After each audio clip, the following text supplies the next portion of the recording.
Okay, start करें बच्चों। So welcome back to Yoyo Bio. समझ में आयो, प्रेम रतन धन बायो। अच्छा, देखिए बायो के इस सर्कुलेशन चैप्टर में we are talking about this fantastic chapter called as circulation. एक शॉर्ट रिकैप कर लेते हैं अब तक हम लोग ने क्या क्या डिस्कस किया।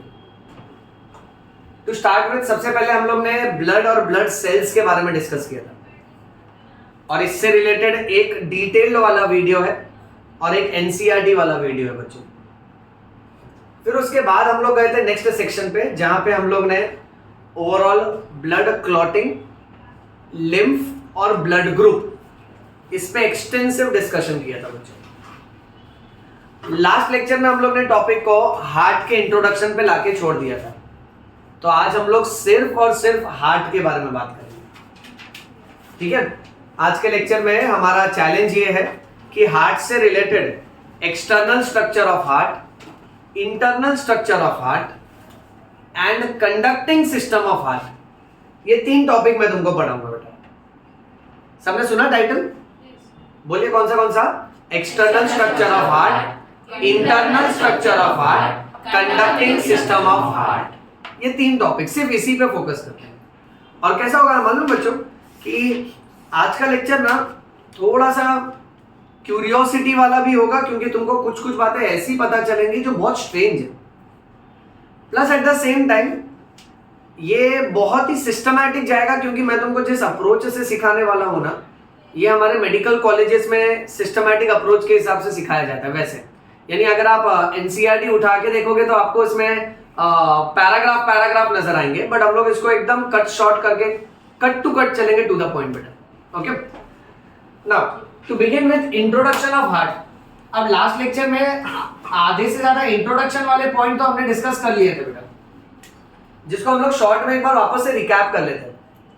Point number 1, heart is a muscular pump organ. Point number 2, हमने ये पढ़ा कि हार्ट का position, it is at the centre of thoracic cavity, exactly at the centre in a space called as mediastinum. The broad base is upwards and the narrow apex is pointing downwards and towards the left. ये story याद है बेटा? yes, क्या हमारा पूरा heart left side को है क्या? नहीं, हम लोग ये सब ऑलरेडी क्लियर कर चुके हैं, राइट बेटा? And it is situated in between the 2 lungs. फिर हमने ये देखा था हार्ट का साइज। हार्ट का size is equal to the size of our closed fist. बंद मुट्ठी का जो साइज होता है ना, वही हमारे हार्ट का साइज होता है बेटा। फिर हमने एक एक्स्ट्रा इंफॉर्मेशन डिस्कस किया था, हार्ट का वेट अप्रोक्सीमेटली 360 ग्राम्स है। इसमें भी ना बच्चों मेल्स में एटलीस्ट 50 ग्राम्स एक्स्ट्रा होता है। यानी सपोज अगर किसी मेल के हार्ट का साइज आप देखोगे, वेट देखोगे, उसके हार्ट का वेट लेटर से सपोज 350 ग्राम्स है, सो फीमेल में अप्रोक्सीमेटली 300 ग्राम्स होगा। 50 ग्राम्स का अप्रोक्स डिफरेंस आता है बच्चों। ओके, अच्छा, क्यों? क्योंकि अ मेल का body is bulky in terms of muscles.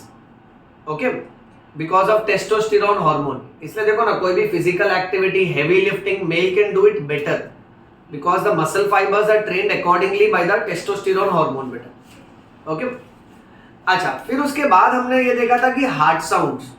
हमने हिंदी गाना सुना था, धक धक करने लगा, and we realise that our whole life was a lie, क्योंकि हार्ट धक धक नहीं करता है, हार्ट लब डब करता है। नेक्स्ट फिर हमने पढ़ा था हार्ट रेट। इंसान का नॉर्मल हार्ट रेट 60 से लेकर 100 बीट्स पर मिनट होता है। 60 से लेकर 100, ये याद रखो सब लोग। उसके बाद एक बहुत क्लासिक सा एमसीक्यू है कि हार्ट कौन से वाले जर्म लेयर से बनता है? So heart is derived from mesoderm. ये सब लोग याद रखना बेटा। अच्छा, फिर उसके बाद हम लोग ने एक बहुत स्पेशल सेक्शन पढ़ा था पेरिकार्डियम पे। आप लोगों को याद है पेरिकार्डियम?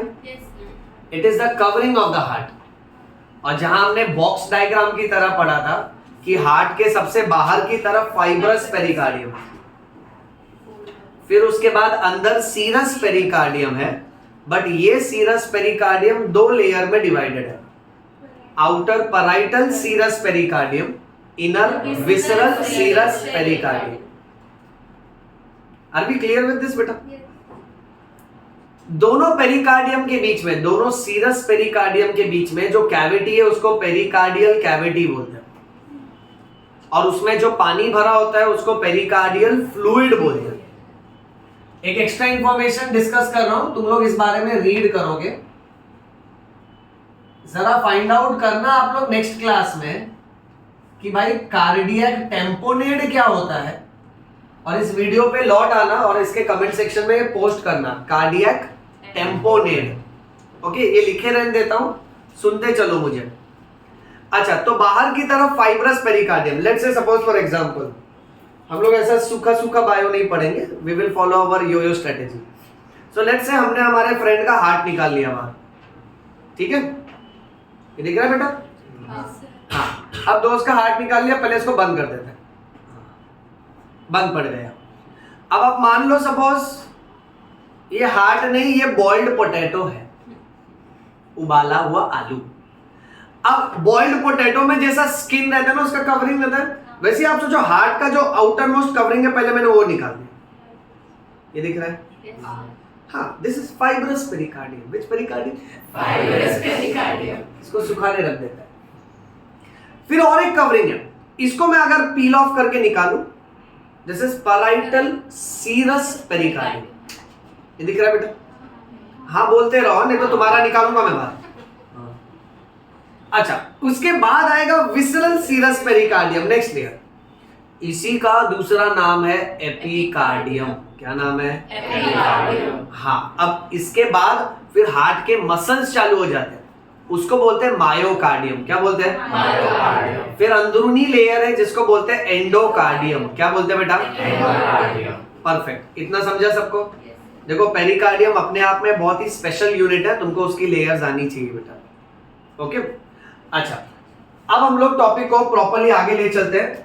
टू बिगिन विद, पहले हम लोग एक्सटर्नल स्ट्रक्चर ऑफ हार्ट पढ़ेंगे। अच्छा, एक छोटा सा रिवीजन जो हम लोग मिस ना करें, हम लोग ने थोड़े लोअर एनिमल्स के बारे में भी पढ़ा था। देखो, फास्ट चलते हैं। सर्कुलेशन दो टाइप के होते हैं, ओपन सर्कुलेशन और क्लोज सर्कुलेशन। ओपन सर्कुलेशन में ब्लड वेसल्स नहीं होते, क्लोज सर्कुलेशन में ब्लड वेसल्स होते हैं। ओपन सर्कुलेशन आर्थ्रोपोडा और मोलस्का में देखा जाता है, क्लोज्ड सर्कुलेशन आपको एनिलिडा और कॉर्डेटा में मिलेगा। करेक्ट है बेटा? अच्छा, फिर हमने पढ़ा था परम, Pisces, amphibian, reptiles, Aves, mammals. Pisces यानी फिश, इनके पास 2 चेंबर हार्ट है। एम्फीबियन और रेप्टाइल के पास 3 चेंबर हार्ट है, बट रेप्टाइल्स में except how many chambers? 4 chambers. बहुत अच्छे बेटा। और एव्स और मैमल्स में 4 चेंबर। ध्यान से सुनना, हमारे हार्ट में 4 चेंबर है, हमारे सर्कुलेशन को बोलते हैं डबल सर्कुलेशन। क्या बोलते हैं? Double circulation. फिश के पास 2 चेंबर हार्ट है, उसको बोलते हैं सिंगल सर्कुलेशन। क्या बोलते हैं? Single circulation. एक और एक्स्ट्रा बात, फिश के हार्ट को वीनस हार्ट बोलते हैं। क्या बोलते हैं? Venous heart. हाँ, फिश का जो हार्ट है उसको वीनस हार्ट इसीलिए बोलते हैं क्योंकि उस हार्ट के अंदर सिर्फ डीऑक्सीजनेटेड ब्लड फ्लो होता है बेटा, और ये ब्लड का ऑक्सीजनेशन होता है गिल्स में। जानते हैं सब लोग? सो एमसीक्यू संभालना, वीनस हार्ट किसके पास होता है? फिश। ऑप्शन में फिश के बदले पाइसेस भी आ सकता है बेटा। ओके, चलिए अब हार्ट के एक्सटर्नल स्ट्रक्चर से चालू करते हैं। So now we are going to discuss external structure of human heart. अच्छा, अब इंसान के हार्ट को अगर एक्सटर्नली देखोगे ना, तो आपको पहले तो ये नजर आएगा कि उसके जो 4 चेंबर है, ओके, 4 चेंबर में से ऊपर के 2 चेंबर, यहां देखना ध्यान से, और नीचे के 2 चेंबर, इसके बीच में इस तरह का एक इंप्रेशन, एक छाप नजर आता है। ओके, इसे कहते हैं, सब लोग एकदम यहां देखो क्योंकि ये सारी बातें बुक्स में थोड़ा उल्टा सीधा दी है, हम लोग सिस्टमैटिक चलते बेटा। इसे बोलो एट्रियो वेंट्रिकुलर ग्रूव। क्या बोलना है? Atrio ventricular groove. अच्छा, इसको हम लोग एट्रियो वेंट्रिकुलर सल्कस भी बोल सकते हैं। Atrio ventricular sulcus. बेटा एक बात कह दूं, आज का कंटेंट थोड़ा कम है बट एक एक वर्ड खोद खोद के पढ़ना है। लॉजिक, एट्रियो क्यों बोला? क्योंकि ऊपर के 2 चेंबर एट्रियम होते हैं। वेंट्रिकुलर क्यों बोला? क्योंकि नीचे के 2 चेंबर वेंट्रिकल होते हैं। और ग्रूव और सल्कस का मतलब होता है थोड़ा दबा हुआ हिस्सा। See, this is the best example that I give to imagine my students. Suppose मेरे पास एक साबुन है, उसके ऊपर मैंने एक टाइट रस्सी बांध दी, फिर रस्सी को हटा दिया, तो उस साबुन पे तुमको रस्सी का छाप नजर आएगा। उसी प्रकार जब आप इंसान के हार्ट को लेते हो ना, तो बाहर की तरफ ऐसा गोल, ये पूरा पीछे की तरफ जाता है, ऐसा गोल एक छाप नजर आता है जो दोनों एट्रिया और दोनों वेंट्रिकल को सेपरेट करता हुआ नजर आता है। इसको हम लोग एट्रियो वेंट्रिकुलर ग्रूव और एट्रियो वेंट्रिकुलर सल्कस बोलते हैं। अब नीट के बच्चों तैयार रहना, इसका एक और हाइफंडू नाम है कोरोनरी सल्कस। क्या नाम है बेटा?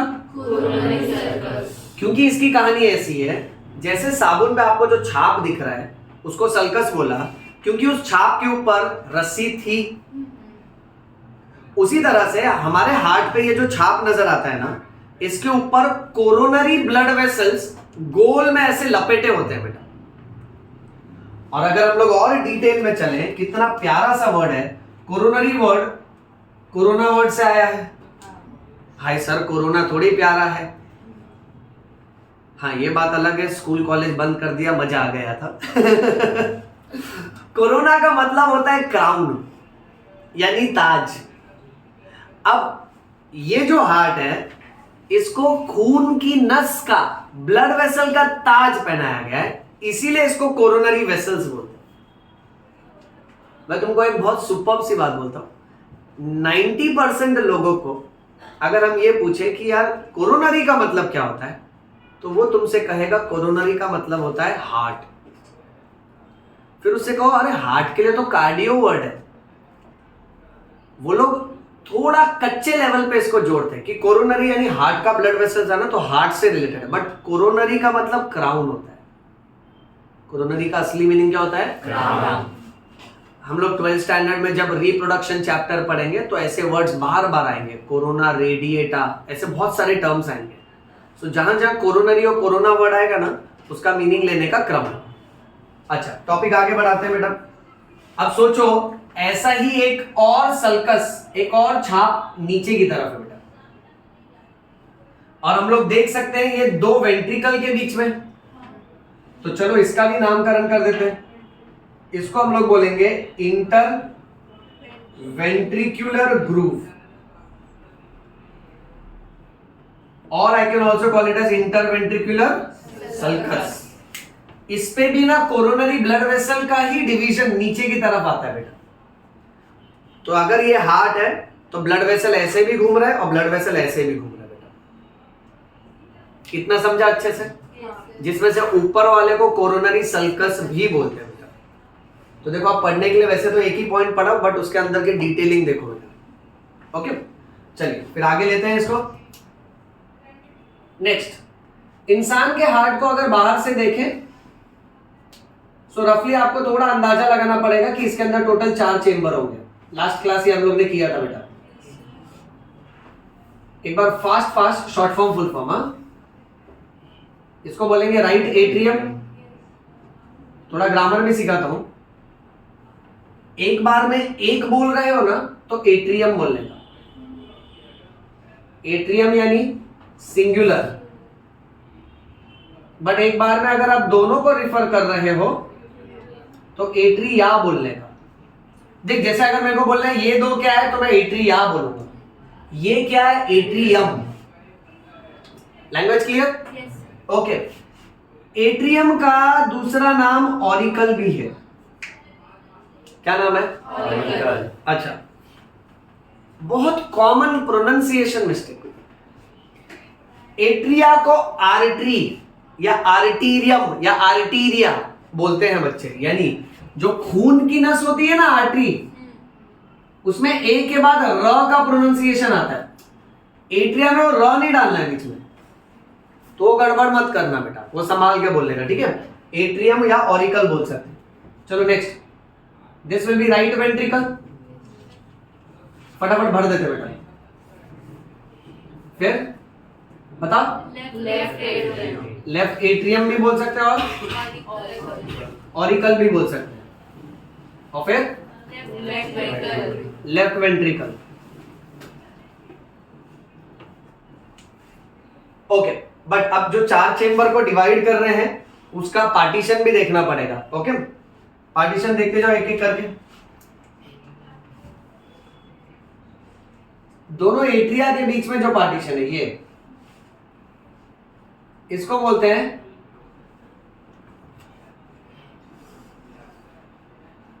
Inter atrial septum.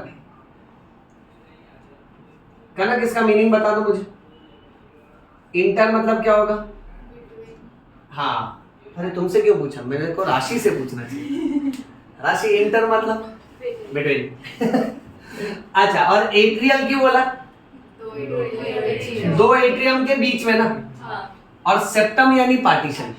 सेप्टम यानी पार्टीशन। जैसे बच्चों, अगर ये कमरा जो है, अगर मैं बीच में दीवार खड़ी कर दूं तो 2 पार्ट में डिवाइड हो जाएगा, और हॉरिजॉन्टली भी दीवार खड़ी कर दूं तो 4 पार्ट हो जाएंगे। ओके, अब हम लोग हार्ट के इंटरनल स्ट्रक्चर में चल रहे हैं, यहां से इंटरनल स्ट्रक्चर चालू हो रहा है। ओके, सो इसको बोला है इंटर एट्रियल सेप्टम। वैसे ही मेरा राजा बेटा मन ही मन में समझ जाना चाहिए कि ये जो पार्टीशन है इसको आईवीएस बोलेंगे। दीपिका फुल फॉर्म बताओ। Inter ventricular septum. इतना समझा सबको अच्छे से? ओके, देखते जाओ आगे ध्यान से। हर डायग्राम में इमेजिन करने का कि जो बॉक्स बना रहे हैं ना वो हार्ट है बेटा, दिल तो डब्बा है। ओके, आराम से बेटा, मेरा लाइन टेढ़ा हो गया पागल। अच्छा नेक्स्ट, अगर हार्ट के अंदर हम लोग चल रहे हैं, सो राइट एट्रियम और राइट वेंट्रिकल के बीच में जो होल है, अब यहां देखो, जैसे इस कमरे को हम लोग अगर 4 पार्ट में डिवाइड करते हैं तो आप माइंड में इमेजिन कर सकते हो ऐसे 4 चेंबर बन जाएंगे। यानी 4 कंपार्टमेंट बन जाएंगे बेटा। बट ये सोचो कि जो ये वाला पार्टीशन है ना, ओके, इसमें एक होल है और इस तरफ होल है, ताकि राइट एट्रियम का ब्लड राइट वेंट्रिकल में आ सके और लेफ्ट एट्रियम का ब्लड लेफ्ट वेंट्रिकल में आ सके। थोड़ा फैंसी इंग्लिश है, अभी ध्यान देना। इसको बोलते हैं राइट एट्रियो वेंट्रिकुलर अपेर्चर।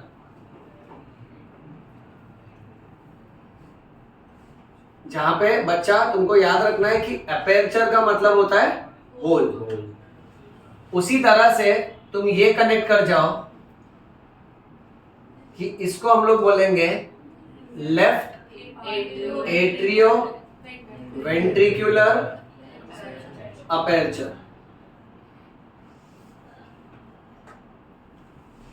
इतना देख लो, एकदम आराम से देख लो बेटा, कोई प्रॉब्लम किसी को? पहले हमने वो सेप्टम सेप्टम देखा, inter atrial septum, inter ventricular septum, फिर राइट साइड का एट्रियो वेंट्रिकुलर अपेर्चर, लेफ्ट साइड का एट्रियो वेंट्रिकुलर अपेर्चर, जहां पे अपेर्चर का मीनिंग होता है होल। पता है आपने, ये हार्ट के लेक्चर में मैंने स्टूडेंट से भी सुना है, सबसे सुपर उनको है ना लास्ट मोमेंट में काम आते हैं ये ब्लॉक डायग्राम। बच्चे कहते हैं सर आपने जो बॉक्स की तरह लिखा था ना क्लास में, तो क्या टेक्स्ट बुक का पैराग्राफ अपने आप याद हो जाता है फिर? तो ये एक एक ब्लॉक डायग्राम को अच्छे से देखते जाओ, ठीक है? नेक्स्ट,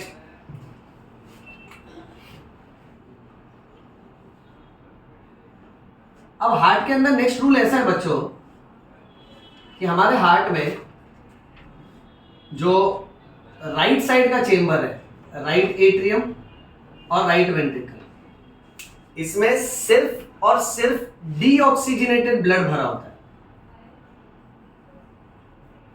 लैंग्वेज सुना सबने?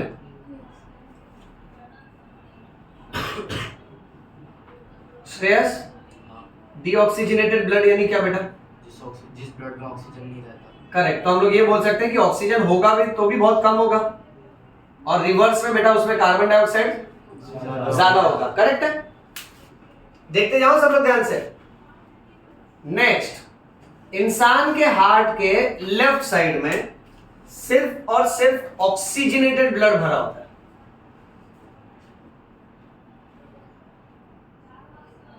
नाउ सेम उल्टा डेफिनेशन ऑक्सीजनेटेड ब्लड का बोलना है। दीक्षा बोलो बेटा। ऑक्सीजन होगा और CO2 कम। ऑक्सीजन ज्यादा होगा और CO2 कम होगा, बराबर है।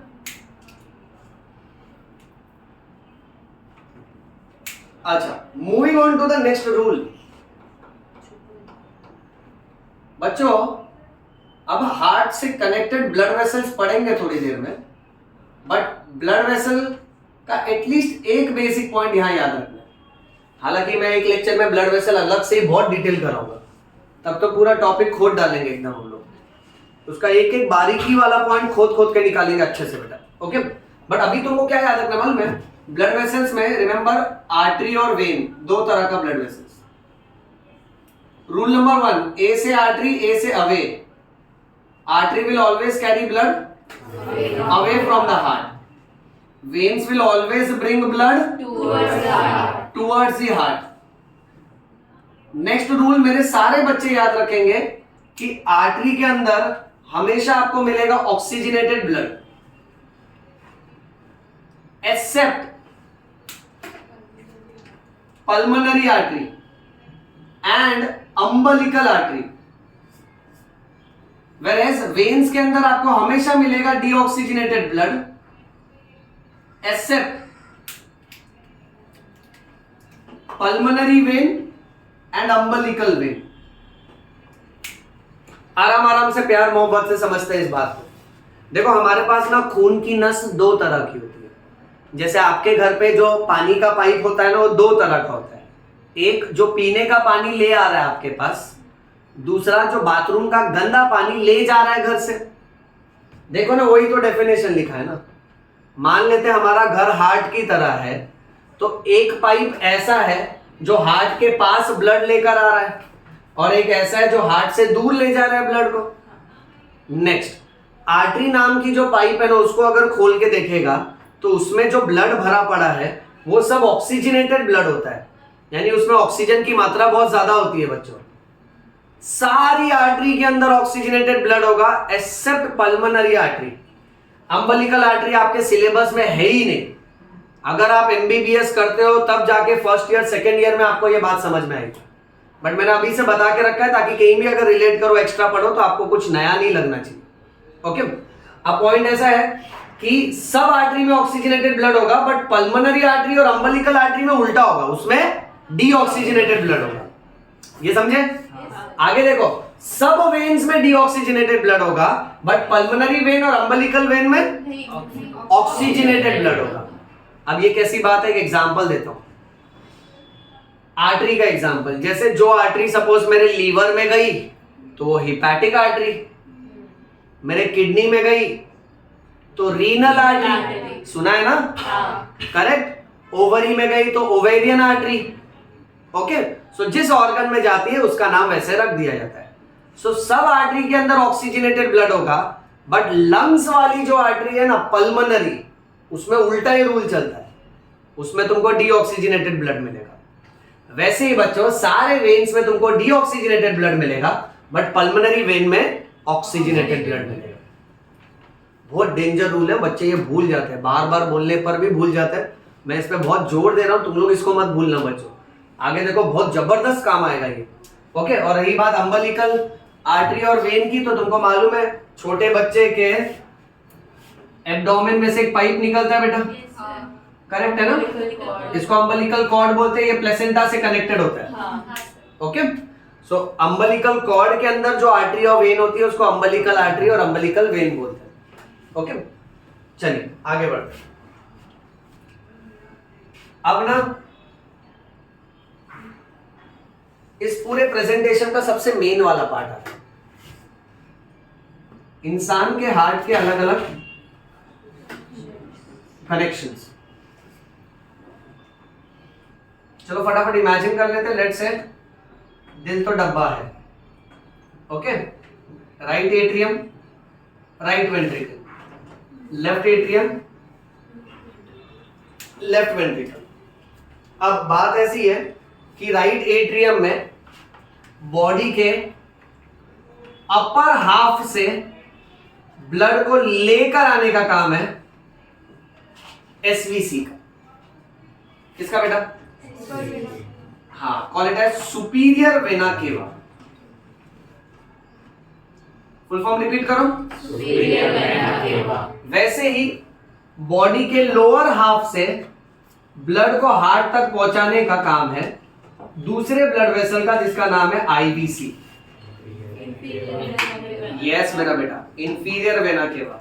दोनों को ब्लू कलर से लिख रहा हूं, समझ जाना दोनों में कौन सा ब्लड होगा?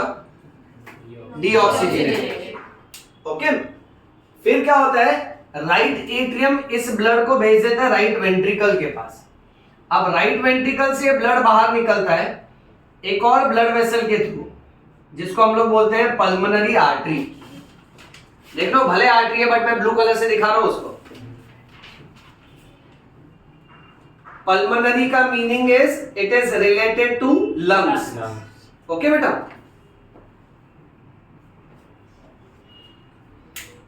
अच्छा फिर बेटा लेफ्ट एट्रियम में 4 ब्लड वेसल्स ब्लड लेकर आते हैं। सबकी नजरें यहां पर हैं। इनका नाम है 4 पल्मोनरी वेन्स। अब भले वेन है बट मैं उसको ऑक्सीजनेटेड दिखा रहा हूं क्योंकि एक्सेप्शन वाला है ना बेटा। सो पीवी का फुल फॉर्म क्या होगा? Pulmonary veins. फिर ये ब्लड जाता है लेफ्ट वेंट्रिकल में और लेफ्ट वेंट्रिकल से ब्लड बाहर आता है through another blood vessel which is called as aorta. क्या नाम है इस ब्लड वेसल का? एओर्टा। ओके, बहुत बहुत बहुत क्रूशियल सा पॉइंट है, मैं यहां मेंशन कर देता हूं। हर बच्चे को पता होना चाहिए कि हमारे शरीर में इंफीरियर वेना केवा सबसे मोटी वाली वेन है। और मेरा बेटा हमारे शरीर में एओर्टा सबसे मोटी वाली आर्टरी है। सबने ये पॉइंट सुना अच्छे से? देखो कैसा होता है मालूम है बच्चों, अपना हार्ट जहां पे प्लेस्ड है ना, सो हार्ट के ऊपर का जो शरीर है वहां से सारा डीऑक्सीजनेटेड ब्लड ला के हार्ट तक पहुंचाने का काम है सुपीरियर वेना केवा। बट हार्ट के लेवल के नीचे हमारा जितना शरीर है उन सब से डीऑक्सीजनेटेड ब्लड बटोर के ऊपर लाने का काम है इंफीरियर वेना केवा का। अब इमेजिन करके ही पता चलता है कि हार्ट के ऊपर जो बॉडी है वो कम बॉडी पार्ट है, हार्ट के नीचे ज्यादा है, तो ज्यादा ब्लड इंफीरियर वेना केवा ला रहा है, तो ज्यादा मोटा पाइपलाइन कौन होगा? इंफीरियर वेना केवा। सारे वेन्स का राजा है इंफीरियर वेना केवा। It is the largest when. वैसे ही आर्टरी के मामले में सबसे मोटा आर्टरी है aorta. Are we clear with this बेटा? Yes, sir. Okay, now this box diagram is a very simple representation जो आपको चारों चेंबर का कनेक्शन सिखा रहा है। असलियत वाला डायग्राम, असली वाला अगर हार्ट हम देखेंगे तो उसको ऐसे वी शेप ड्रॉ किया जाता है और ये दिखाया जाता है कि सुपीरियर वेना केवा यहां से आया, इंफीरियर वेना केवा यहां से आया। एंड लेट अस से ये राइट एट्रियम है, फिर ब्लड राइट एट्रियम से राइट वेंट्रिकल में गया। अब पल्मोनरी आर्टरी यहां हम नीचे दिखा रहे हैं बट असलियत में पल्मोनरी आर्टरी ऐसे बाहर निकलता है और 2 में डिवाइड होता है बेटा। तो यहां मैं लिख देता हूं ये पल्मोनरी आर्टरी है। सब लोग यहां देखते जाओ ध्यान से बेटा। और पल्मोनरी मतलब लंग्स, फिर ये जाएगा और ये लंग्स में ओपन होएगा बेटा। उसी टाइम पे 4 ब्लड वेसल, अब 4 कैसे मालूम है? 2 इस तरफ होते हैं और 2 यहां से आते हैं। सब लोग यहां ध्यान से देखो, तो ये हार्ट रखा है, ठीक है, 2 यहां से आए, 2 यहां से आए, मतलब इसके पीछे से होते हुए ये दोनों ने यहां ब्लड डाला, ये दोनों भी आके इधर ही डालते हैं। समझ रहे हो? सब लोग इमेजिन कर पा रहे हो ना बेटा? ओके, अब ये ब्लड आया लेफ्ट एट्रियम में, लेफ्ट एट्रियम के बाद जाएगा लेफ्ट वेंट्रिकल में। अब लेफ्ट वेंट्रिकल के बाद एओर्टा नीचे को नहीं खुलता है, एओर्टा भी आता है ऊपर बट ऐसा टर्न मारता है बेटा। तो एक्चुअल डायग्राम कॉम्प्लिकेटेड है, पहले सिंपल डायग्राम से कनेक्शन सीख लेते हैं बेटा, कौन से चेंबर के साथ क्या कनेक्टेड है। एक विशेष सूचना, one special instruction, how to draw internal structure of human heart. उसका एक सेपरेट डायग्राम का लेक्चर मैंने बनाया हुआ है और उसको प्लेलिस्ट में ऐड करके रखा है। वो लेक्चर सबको कंपलसरी देखना है और हार्ट का डायग्राम एक बार वो लेक्चर में जैसे जैसे बताया जा रहा है वैसे वैसे स्टार्ट करो, सुपर सेट होएगा। क्योंकि देखो कैसे ना, ये डायग्राम वीडियो के थ्रू मैनेज हो जाएगा जो मैंने ऑलरेडी बना के रखा है। दूसरा एक डायग्राम है कंडक्टिंग सिस्टम का जो अभी का भी लाइव करवाऊंगा तुमको। इतना समझे सब लोग? ओके चलो फटाफट इसको क्लिक करो और बाकी बच्चों एक बार देख लो, एक नजर मार लो इस पे, फिर अब करता हूं।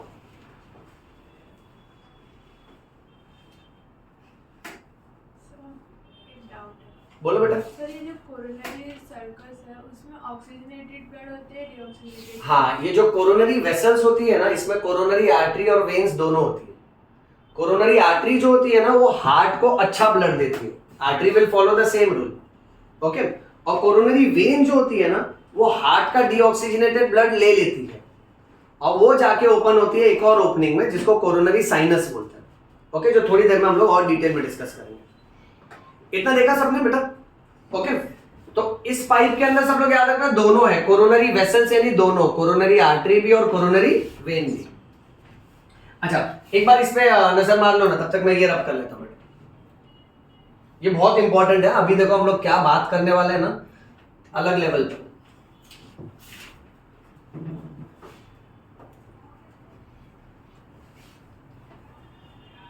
एक एक्स्ट्रा इंफॉर्मेशन, एक बार ना नीट में ऐसा क्वेश्चन आया था कि which of the following organism will have higher heart rate, ठीक है, और ऑप्शन में ऐसा रैट ये वो सब लिखा हुआ था और एक ऑप्शन में एलिफेंट लिखा हुआ था।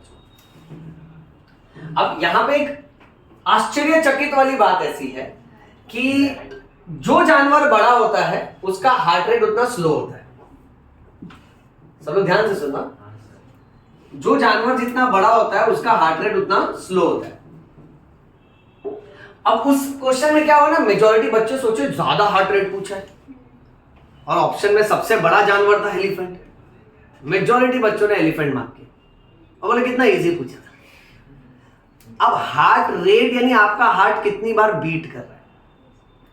तो ये कैसा होता है मालूम है, जैसे जैसे बॉडी का साइज कम होते जाता है ना, हार्ट बीट फास्ट होते जाता है। देखो ना, बड़ा बॉडी एलिफेंट का हार्ट इमेजिन, एलिफेंट छोड़ो, गूगल करो वेल का हार्ट, सब लोग गूगल करो, बहुत सुपर, फोटो देखना खाली उसमें। वेल का हार्ट ऐसा है तुम उसके अंदर सो के सेल्फी खींच सकते हैं। अरे हंसो नहीं, सही में फोटो चेक करो। बाप रे। ए कैमरा चालू, बाप रे बोलिए, बोलो पिताजी। दिखा फोटो? हाँ, और उसमें और भी फोटो देखो, एक दो इंसान सोया हुआ भी दिखाएंगे उसके अंदर।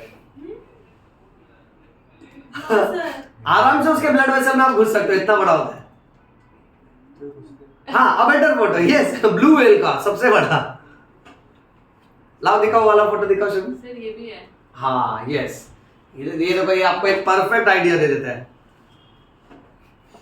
ये देखो ये भाई साहब को, हाँ परफेक्ट वही फोटो देखो, चेक करो क्या सोया ना मस्त, एओर्टा और पल्मोनरी आर्टरी के अंदर, राइट। स्टेटस डालेंगे chilling in aorta, blue whale. हाँ सर सही से। मस्त लगता है सर इतना बड़ा एक्चुअली। अब सुनो मेरी बात ध्यान से, अब ऐसे जानवर जो ना जैसे एलिफेंट है, वेल है, इनका हार्ट एक मिनट में, इंसान का हार्ट 60 से लेके 100 टाइम्स बीट करता है, इनका हार्ट एक मिनट में मुश्किल से 10 बार बीट करता है।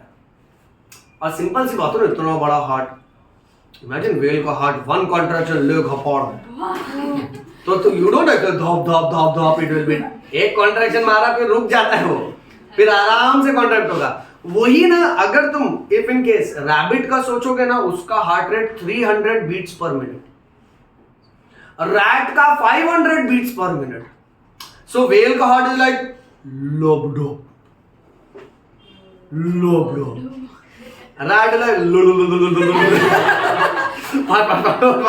500, सोचना एक मिनट में 500 बार बीट हो रहा है तो क्या फास्ट होएगा बेटा। तो ये नॉलेज सब लोग याद रखना। मैं इसको समराइज करके एकदम शॉर्ट में लिख देता हूं, that heart rate is inversely proportional, yes, to the size of the body. Body बोले तो बड़ी हाँ, याद रहेगा ये सबको। तो ऐसे क्वेश्चन संभालना, हाँ, इंटरेस्टिंग होता है। अच्छा चलिए आगे बढ़ते हैं। वो कनेक्शन वाला फोटो याद है? राइट एट्रियम में ऊपर से ब्लड आ रहा है सुपीरियर वेना के पास, नीचे से इंफीरियर वेना के पास। फिर वो ब्लड दे देगा राइट वेंट्रिकल को, फिर राइट वेंट्रिकल से क्या निकल रहा है? पल्मोनरी। इधर भी बच्चे कंफ्यूज होते हैं, पल्मोनरी आर्टरी के बदले पल्मोनरी वेन लिख के आते हैं, और जो लेफ्ट एट्रियम में 4 पल्मोनरी वेन था ना, उसके बदले आर्टरी लिख कर आते हैं। तुम लोग एकदम क्लियर रखो यहाँ पे, हाँ, कि लेफ्ट साइड पे जो आ रहा है वो 4 पल्मोनरी वेन्स है। फिर लेफ्ट एट्रियम से लेफ्ट वेंट्रिकल में जाएगा, लेफ्ट वेंट्रिकल के बाद ए होता है। ठीक है, चलो नेक्स्ट पॉइंट देखो। अब नेक्स्ट टॉपिक अपने आप में एक अलग ही टॉपिक बनता है। ये किससे रिलेटेड है? हाँ, वैल्व। क्या वर्ड है ना, वैल्व। ओके, वैल्व्स का मतलब होता है लीफ लाइक स्ट्रक्चर। क्या मीनिंग है बेटा? Leaf like structure. Next, valve will always allow blood to flow in one direction, so it allows unidirectional blood flow। सब लोग ध्यान से सुनो, दूसरे लैंग्वेज में ये भी बोल सकते हैं valves prevents backflow of blood।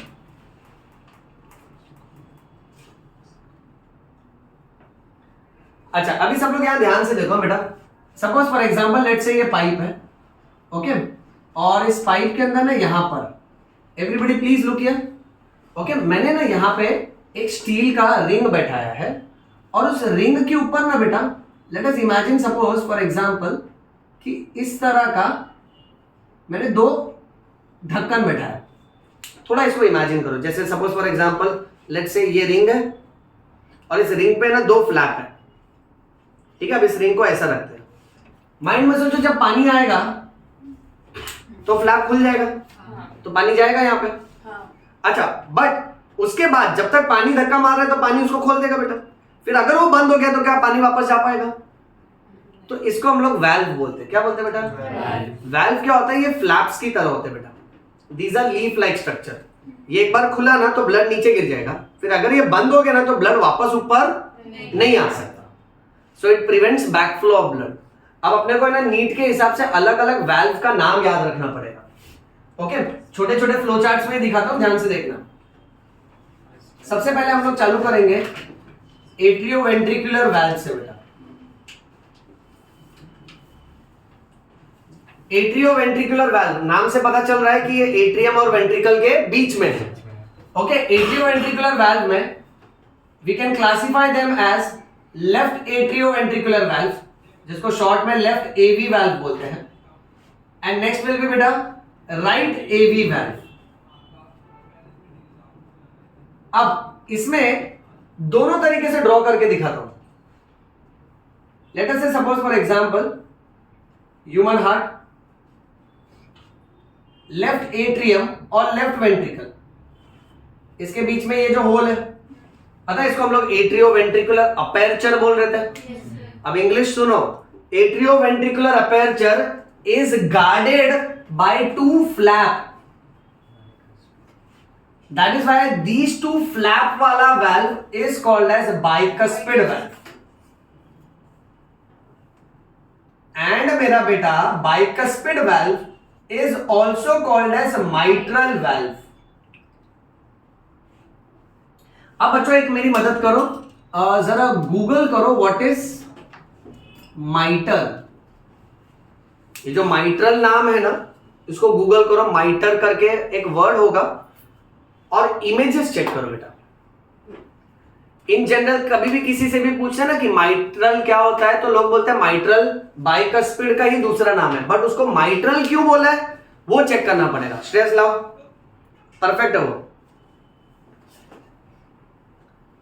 Everybody please check this photo. ऐसा फोटो ये देखा है पहले कहीं? मैं थोड़ा कनेक्ट करवाता हूं। ये ना एक्चुअली कैसा होता है ना, जो पोप और फादर्स होते हैं ना, ओके, रिलीजियस पीपल जैसे पंडित मौलवी होते हैं ना बेटा, उनकी टोपी है, इट्स अ रिलीजियस कैप। जैसे अगर हम बात करें पंडित की टोपी अलग होगी बेटा, हाँ कोई मौलवी होगा उसकी टोपी अलग होगी बेटा, उसी तरीके से कोई प्रीस्ट या फादर होंगे ना बेटा तो उनकी कैप अलग होगी। चेक करो एकदम ध्यान से। है सर। हाँ देखिए, राइट बेटा, ओके। अच्छा अब बोर्ड पर देखिए, बाइकस्पिड, बाय मतलब क्या, टू, कस्प का मतलब फ्लैप, कस्प का मतलब फ्लैप, ठीक है, हाँ यस, देखिए, right, that's how the religious people wear it. अब हुआ क्या मालूम है कि जब हार्ट को कट किया गया ना बच्चों, सो हार्ट के लेफ्ट एट्रियम और लेफ्ट वेंट्रिकल के बीच में ऐसा दो कस्प मिला, रिंग है एट्रियोवेंट्रिकुलर अपर्चर, उसमें दो कस्प है। यानी तुम लोग मनी मन में इमेजिन करो कि अवस्थी सर तुमसे कुछ ये सिचुएशन बोल रहे हैं, उल्टा टोपी है ना, अभी जो फोटो देखा बेटा, सो जब साइंटिस्ट ने इसको पहली बार देखा ना, तो साइंटिस्ट वेस्टर्न कंट्री में डिस्कवर हुआ था, तो ये लोग ने उसको रिलेट कर दिया with the माइटर of Bishop, Bishop, priest, father, religious person, उसके टोपी से कंपेयर किया, इसलिए इसका नाम रखा माइट्रल वाल्व। क्या नाम रखा? Mitral valve. अच्छा स्टोरी आगे, right atrioventricular valve, right atrium और राइट वेंट्रिकल के बीच में, बेटा प्रोफेशनल इंग्लिश सुनो, हम लोग ऐसे कहते हैं कि the right atrioventricular aperture is guarded with the help of 3 flap, that is why this valve is called as tricuspid valve.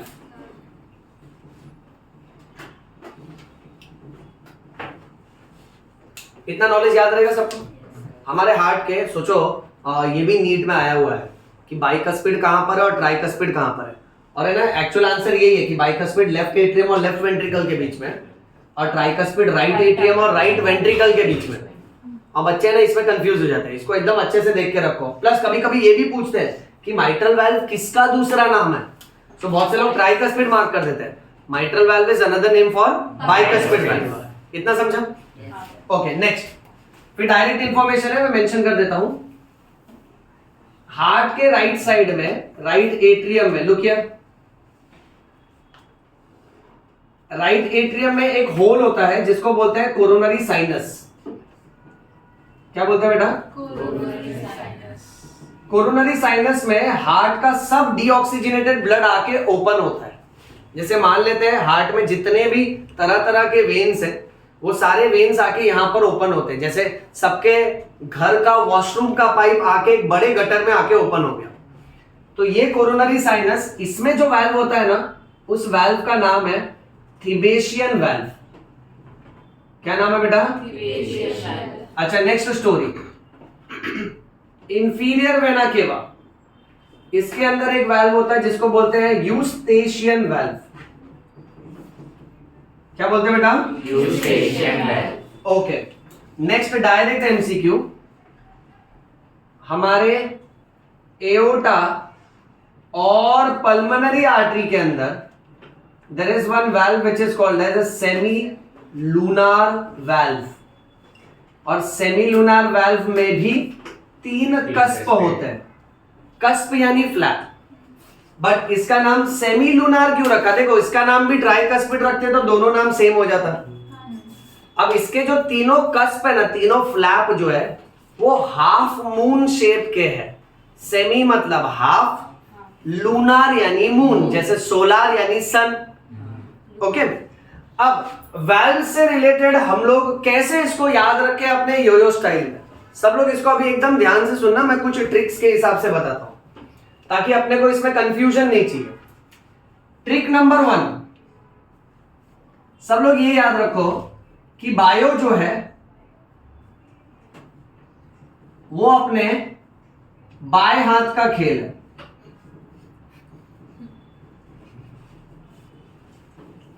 You know Hindi मुहावरा बाएं हाथ का खेल, यानी बहुत इजी ना। अगर हम बोले कि अरे ये तो मेरे बाएं हाथ का खेल है, करेक्ट। चिंदी कौन बोला? अरे यार ऑन रिकॉर्ड बोल रहा है क्या यार, कपड़ा बोलना, चिंदी क्या बोल रहा है? ओके अच्छा, बायो अपने बाएं हाथ का खेल है ओके, यानी ये बहुत इजी है। तो ये पहला ट्रिक। अच्छा, नेक्स्ट ट्रिक, अगर तुम अपने जिंदगी में सही हो, अमन देख बेटा ध्यान से, अगर तुम अपने जिंदगी में सही हो, that means if you are right in your life, so even if you fail you should always try again. Okay, ये सेकेंड ट्रिक है। अच्छा, थर्ड और फोर्थ ट्रिक यहां साइड में लिख देता हूं। थर्ड ट्रिक है मुंबई का फेमस लैंडमार्क सीएसटी कहते हैं, full form Chhatrapati Shivaji terminus, बराबर है बच्चों? ओके, लास्ट ट्रिक, आयुष्यात सर्वात महत्वाची कोण? आई, स्पेलिंग चेंज कर रहा हूं। अब एक एक पॉइंट देखो। पॉइंट नंबर 1, बायो अपने बाएं हाथ का खेल है, सो ऐसे याद रखो। अब हिंदी के हिसाब से बाएं यानी लेफ्ट, बाएं यानी लेफ्ट ना, so bicuspid is found on which side? Left side. अच्छा, सेकंड ट्रिक यहीं पे जोड़ के रखते हैं, Mastani will always go with Bajirao. तुमको हंसी क्यों आ रही है बेटा? बाजीराव की मस्तानी, तुम्हारा कुछ जा रहा है बेटा उसमें? उसका पर्सनल मामला ना बेटा। So next trick is Bajirao Mastani. Okay, now trick number 1, bio अपने बाएं हाथ का खेल है, सो बाएं is left. Okay, so on left atrioventricular side you will find bicuspid valve. Second, Bajirao Mastani, so bicuspid is also called as mitral. Acha, next very important trick, if you are right in your life you should always try. So on right side you will find which valve? Tricuspid valve. Acha, moving on, Chhatrapati Shivaji terminus, you remember it like this, coronary sinus में there is Thibesian valve. मेरा बच्चा please focus, coronary sinus में there is Thibesian valve. Last, I से remember inferior vena cava, and मेरा बच्चा E से remember Eustachian valve. Which valve? Eustachian valve. अच्छा, अब मुझे है ना इसका क्विक रिवीजन चाहिए, सब लोग अच्छे से आंसर करो। हम लोग हार्ट एकदम आराम से प्यार मोहब्बत से स्टेप बाय स्टेप पढ़ रहे बेटा। हमने हार्ट के स्ट्रक्चर में देखा कि अंदर की तरफ 4 चेंबर है बेटा। अच्छा, 4 चेंबर में ऊपर के 2 चेंबर एट्रिया है, नीचे के 2 चेंबर वेंट्रिकल है। अच्छा, कोई बुक्स थोड़ा है ना हाईफाई इंग्लिश झाड़ने के लिए तुमको ये भी कहेगा कि एट्रिया को रिसीविंग चेंबर्स बोलेंगे हम लोग, राइट एट्रिया और लेफ्ट एट्रिया, इसमें ब्लड आता है ना बेटा, इसलिए एट्रिया को रिसीविंग चेंबर्स भी कहा जाता है, इस पे ध्यान रखना। और इसी की तरह अगर हम लोग वेंट्रिकल्स की बात करें तो वेंट्रिकल्स ब्लड को बाहर फेंकता है बेटा। Okay, right ventricle and left ventricle, इसलिए वेंट्रिकल्स को हम लोग डिस्ट्रीब्यूटिंग चेंबर्स बोलते हैं। कौन सा चेंबर्स बोलते हैं? डिस्ट्रीब्यूटिंग। हाँ, फिर उसके बाद तुमने देखा कि 2 एट्रिया के बीच में जो पार्टीशन है वो इंटर एट्रियल सेप्टम, 2 वेंट्रिकल के बीच में जो पार्टीशन है वो इंटर वेंट्रिकुलर सेप्टम, प्लस तुमने ये देखा कि राइट एट्रिया और राइट वेंट्रिकल के बीच में राइट एट्रियो वेंट्रिकुलर अपेर्चर है। अब जोड़ते जाओ, उसके अंदर 3 कस्प है, इसलिए वहां पे ट्राइकस्पिड वाल्व है। उसी प्रकार बच्चों लेफ्ट एट्रियम और लेफ्ट वेंट्रिकल के बीच में लेफ्ट एट्रियो वेंट्रिकुलर अपेर्चर है, और इसमें 2 कस्प है, इसलिए इसको बाइकस्पिड वाल्व बोला है। रिमेंबर द ट्रिक, बायो बाएं हाथ का खेल है, so bi is left. Second trick, Bajirao Mastani, so bicuspid is also called as mitral valve, और माइटर का मतलब बिशॉप का कैप होता है, प्रीस्ट का कैप। इतना याद हो गया ना अच्छे से? अच्छा, फिर उसके बाद हम लोग ने ये देखा कि नेक्स्ट शॉर्ट ट्रिक है सीएसटी, कोरोनरी साइनस में थिबेशियन वाल्व होगा। फिर आई याद रखो, इंफीरियर वेना केवा में यूस्टेशियन वाल्व, ये डायरेक्ट याद रखो, एओर्टा और पल्मोनरी आर्टरी में सेमील्यूनर वाल्व, और सेमील्यूनर वाल्व में भी कितने कस्प है? 3 कस्प। अच्छा, शॉर्ट रिवीजन में ये याद रखना, हमारे हार्ट के राइट साइड में डीऑक्सीजनेटेड ब्लड है और हार्ट के लेफ्ट साइड में ऑक्सीजनेटेड ब्लड है। कनेक्शन, राइट एट्रियम में ऊपर से ब्लड आ रहा है सुपीरियर वेना केवा से, नीचे से इंफीरियर वेना केवा, प्लस हार्ट का जो बैड ब्लड है डीऑक्सीजनेटेड वो कोरोनरी साइनस में ओपन हो रहा है, वो भी राइट साइड में बेटा। अच्छा, फिर नीचे राइट वेंट्रिकल से जो पाइप निकल रहा है वो पल्मोनरी आर्टरी है। लेफ्ट एट्रियम में 4 ब्लड वेसल आ रहे हैं, पल्मोनरी वेन, पता है 2 यहां से आते हैं, 2 इस तरफ से आते हैं। और आराम से। और लेफ्ट वेंट्रिकल से एक सबसे मोटा आर्टरी निकल रहा है जिसका नाम है एओर्टा। लार्जेस्ट आर्टरी कौन सा? और लार्जेस्ट वेन कौन सा वाला? इंफीरियर। सुपीरियर के साथ कंफ्यूज नहीं होना है, ठीक है। चलिए, इतने तक कोई डाउट है तो बताओ बेटा। ऑस्ट्रेशियन बैच जो है उसमें कितने कप्स हैं? हाँ, बाकी सब में ना 2-2 कस्प है बेटा। ओके, मतलब इंफीरियर वेना का यस यस, बाकी सब में तुमको 2 कस्प मिलेंगे, सेमील्यूनार में 3 कस्प बेटा। इतना समझो? ओके, चलो अब आगे बढ़ते हैं बेटा। Now we are going to one very रोमांचक टॉपिक, वेरी एक्साइटिंग टॉपिक कि हम लोग बहुत कॉमनली सुनते हैं कि किसी बच्चे के दिल में छेद है। ओके, या तो इसके हार्ट में होल था, इसका ऑपरेशन कराना पड़ा। So now we are going to talk about the hole in the heart. Please pay attention to this. Okay, अच्छा, hole in the heart, don't think that sir मेरे को मालूम है ऐसा हार्ट होता है ना सर, उसमें लोग तीर मारते हैं ना सर। अब तीर मारेगा तो होल होएगा यू नो, सम स्टूडेंट्स ना एग्जाम में कुछ भी लिखते हैं। तुम्हारे सीनियर्स के पेपर चेक कर करके मैं बहुत एक्सपीरियंस्ड हो गया हूँ। ओके, अब ये कॉन्सेप्ट सुनो, बहुत अलग कॉन्सेप्ट है बेटा। ये मर्डर है बेटा बायो में। This is called MOB, murder of bio. Okay, चलो लेट अस बिगिन। अब ये जो टॉपिक है ना, ये टॉपिक हमको ये सिखा रहा है कि हमारे हार्ट में, सब लोग यहां ध्यान से देखो प्लीज, राइट एट्रियम और लेफ्ट एट्रियम, उसके बीच में पार्टीशन होता है बेटा। ये तुमको इस पार्टीशन का नाम याद है? Inter atrial septum. A partition ना, पार्टीशन तो सेप्टम होगा, inter atrial septum. Okay, now अभी हम जो स्टोरी की बात कर रहे हैं ना बेटा, अब ये स्टोरी कुछ ऐसी है कि बिफोर बर्थ, जन्म से पहले 9 महीने तक, जब तक हम लोग सब हमारे मदर के वूम्ब में होते हैं ना, तो हमारे हार्ट के इंटर एट्रियल सेप्टम में यहां पर एक छोटा सा ओपनिंग होता है बेटा। इस ओपनिंग को बोलते हैं foramen ovale. Let's go slow over here बेटा। फोरामेन का मतलब होता है होल, ओवेल इसलिए बोला है क्योंकि वो ओवल शेप का होता है। It is called as foramen ovale. अब कितनी कमाल की बात है कि यहां पे ये देखा जाता है कि भाई जैसे ही प्रेगनेंसी के 9 महीने हो जाते हैं और जैसे ही बच्चे का जन्म हो जाता है, सो बर्थ के बाद इसी कंडीशन में चेंजेस आता है। राइट एट्रियम और लेफ्ट एट्रियम के बीच में जो फोरामेन ओवेल था वो भर जाता है और वो भर के अब बना देता है फॉसा ओवैलिस। क्या बना रहा है बेटा? फॉसा ओवैलिस। अच्छे से ध्यान देना बेटा। ओके, बहुत हीटेड टॉपिक है, मतलब बहुत इंपॉर्टेंट टॉपिक है। ओके, और इसका कॉन्सेप्ट है ना, मतलब मैकेनिज्म समझना बहुत इंपॉर्टेंट है। रट्टा में तो कोई भी शॉर्ट टर्म के लिए भी बाय हार्ट कर लेता है, बट लाइफ लॉन्ग याद नहीं रहता लोगों को। ओके, अगर कॉन्सेप्ट समझा ना तो क्या बिना एफर्ट के हमेशा याद रहेगा।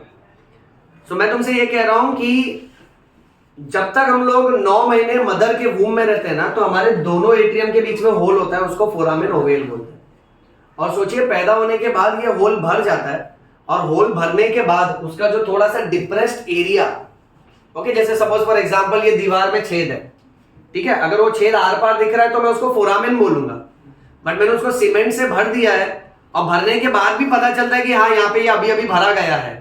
सो वो जो उसका इंप्रेशन रह जाता है ना, उसको फॉसा ओवैलिस बोलते हैं। क्या बोलते हैं? फॉसा ओवैलिस। इसमें क्वेश्चन कैसा आता है मालूम है? फोरामेन ओवेल जो है ना, that is before birth, and fossa ovalis जो है that is after birth. Okay, same concept carry forward करते हैं। अब बच्चों, अगली बात यह है कि before birth, let us say suppose for example, let us imagine heart like the original diagram. ये राइट एट्रियम और ये लेफ्ट एट्रियम। राइट एट्रियम से पल्मोनरी आर्टरी निकलता है, ठीक है बच्चों? तुम लोग एक बार नोटिस करो कि मैं हमेशा पल्मोनरी आर्टरी को 2 में डिवाइड कर देता हूं। क्यों ऐसा? lungs. करेक्ट ना, 2 लंग्स है ना, तो लॉजिक यूज करो, एक एक जाएगा एक एक लंग के अंदर। अच्छा, वेरेस मेरा बेटा लेफ्ट एट्रियम से एक ब्लड वेसल निकल रहा है यहां से, जो इसके पीछे से घूम के ऐसा टर्न मारता है इसके ऊपर।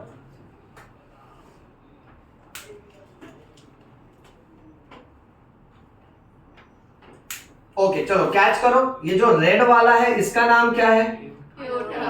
एओर्टा। ओके, सेम डायग्राम पहले यहां रिपीट कर देता हूं, थोड़ा प्रिपेयर कर लेता हूं बेटा। अब इसी से रिलेटेड हम लोग आफ्टर बर्थ का स्टोरी देखेंगे बेटा। सो लेट अस से suppose right atrium and left atrium.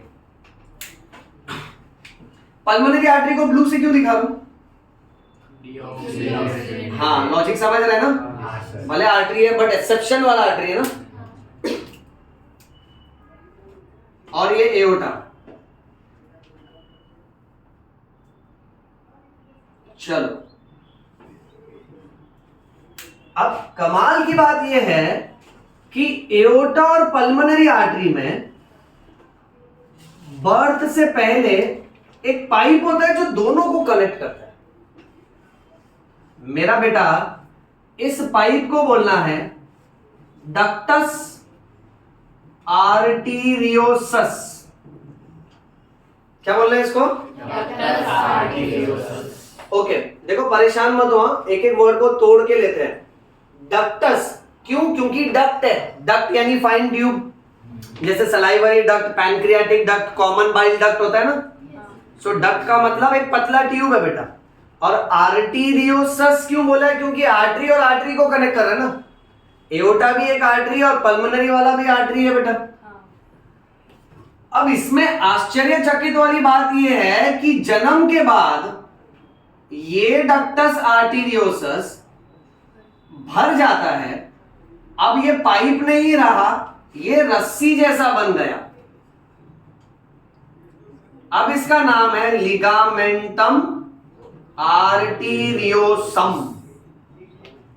ये देख, ये अस है, ये अम है।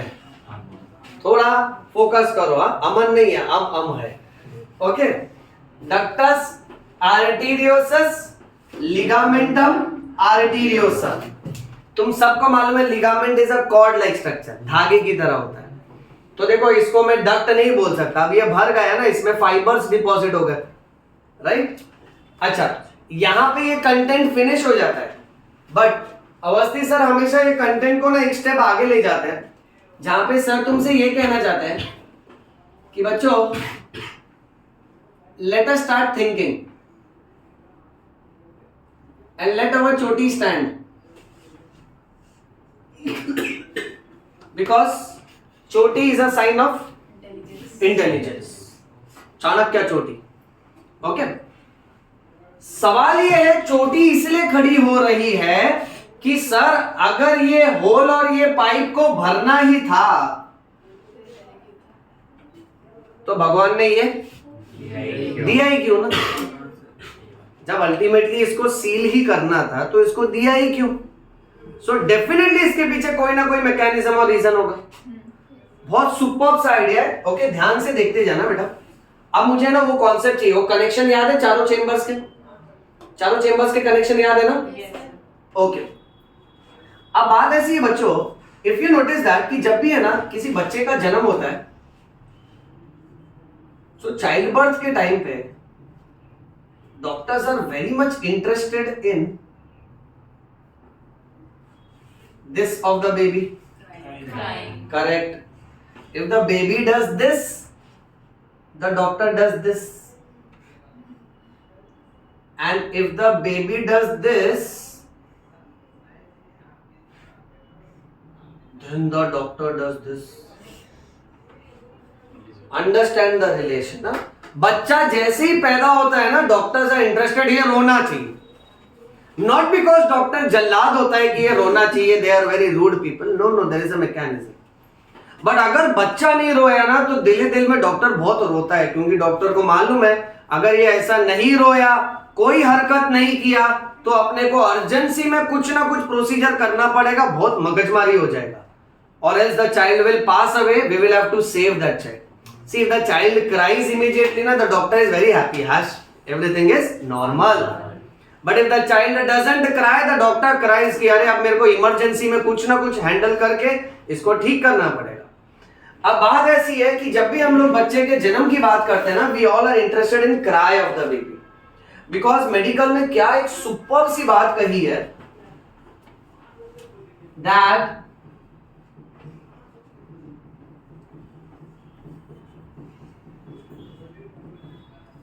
first cry is the first breath of the baby. Imagine, first cry is the first breath of the baby. यानी अब मैं तुमसे एक फैक्ट कहता हूं, उसको इससे जोड़ेंगे बच्चों। सोचो 9 महीने तक, जब तक हम लोग हमारे मदर के वूम्ब में थे ना, 9 महीने तक हम लोग ब्रीद ही नहीं कर रहे थे। There is no breathing. क्या मजाक कर रहे हो सर, तो 9 महीना जिंदा कैसे थे हम? यही सोच रहे हो ना? कैसे मैं तुम लोगों का मन पढ़ ले रहा हूँ धीरे धीरे। कनेक्शन जिंदगी के साथ भी, जिंदगी के बाद भी। समझ रहे हो? हाँ, SVR बेटा, LIC नहीं बोलना, बहुत मारेगा। हाँ, अब पॉइंट सुनो ध्यान से। सब बच्चे का कैसा रहता है मालूम है? नेचर ने ना ऐसा टेक्निक बनाया कि 9 महीने तक जब तक हम लोग मदर के वूम्ब में हम लोग ब्रीद नहीं कर रहे, यानी ये इनहेलेशन एक्सहेलेशन नहीं होता है। Now understand the sentence, there is no breathing but cellular respiration takes place.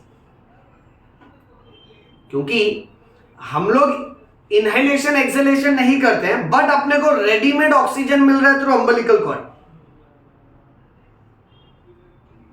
अब सर तुमसे ये कहना चाह रहे हैं कि बच्चों आप लोग को ये समझना है बायोलॉजी के हिसाब से कि जब तक बच्चा वूम्ब में है ना, 9 महीने तक बच्चा सांस नहीं लेता है, बच्चे के बिहाफ पे उसकी मदर ब्रीथ करती है। Remember this point. और इसका भी लॉजिक कैसे मालूम है?